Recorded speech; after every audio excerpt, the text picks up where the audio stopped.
He is learning how to reprogram his body, including relearning how to walk and run. That sounds scary when you say it like that. Coach, should we be scared? You should be scared, but it has nothing to do with learning how to walk and run. Look, he's knock-kneed. That's just the way it is. That's the way his body's built. You're not going to change that. Obviously, if you have a sore back, you're going to address it.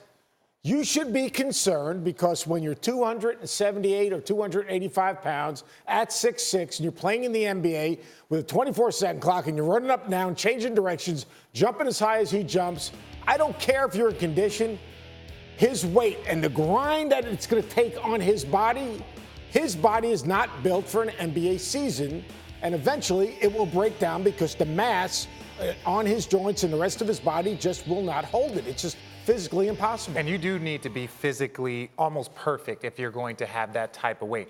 I will say this, it's just like anything. Your grandmother used to tell you, pick up your feet when you walk. There are little things that you can adjust. If your back is bad, the first thing they do, they tell you to work on your core. If your hamstrings are tight, they will work on those things, or they'll strengthen your quads. There are things that you can do to help an individual, and that's what they're doing. When they're saying retraining him how to do it, it's just like, hey, it looks like you're deficient in your quads. Let's work on your hamstrings, or let's make sure your hamstrings are stretched. These are things that can pull on certain areas. So I don't think we need to freak this out. I think the biggest thing for him is every day he wakes up, he needs to make sure that his weight is at a certain number. And from looking at those pictures of him starting to move again, it looks like he has gained weight via the injury, which is expected, but that means that that's even more weight that he has to take off. And that was an issue for him, by the way, in high school. He gained some weight when he was injured, part of the reason Multiple why there were times he some was injured in questions high about school. him. Let me ask you this, Seth.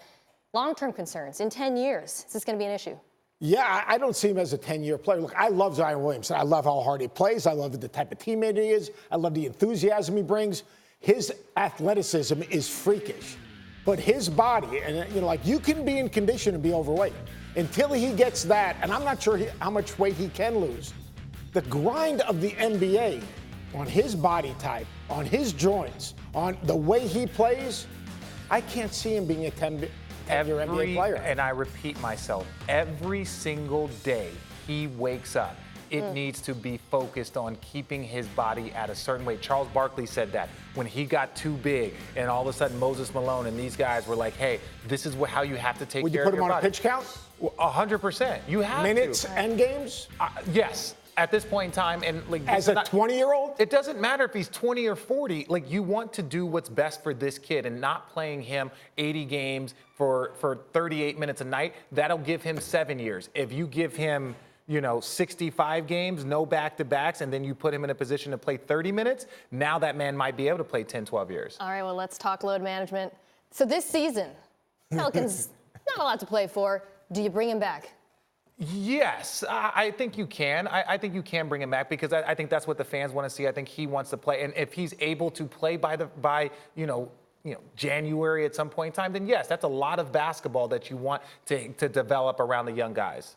Yeah, I think you bring him back, but you put him on a real genuine pitch count, like a 20-minute a game. Look, the guy's a freak athlete, and the energy that he's going to bring to your organization elevates your organization, win or lose. And really quick, there's a difference between load management of a guy like LeBron James that's played so much, and load management from people that are injured or are suffering from injuries like Kawhi Leonard. Those are completely different. We can't clump those together. If you're dealing with an injury, you should be load managed. He's got a lifetime injury right now. There we go.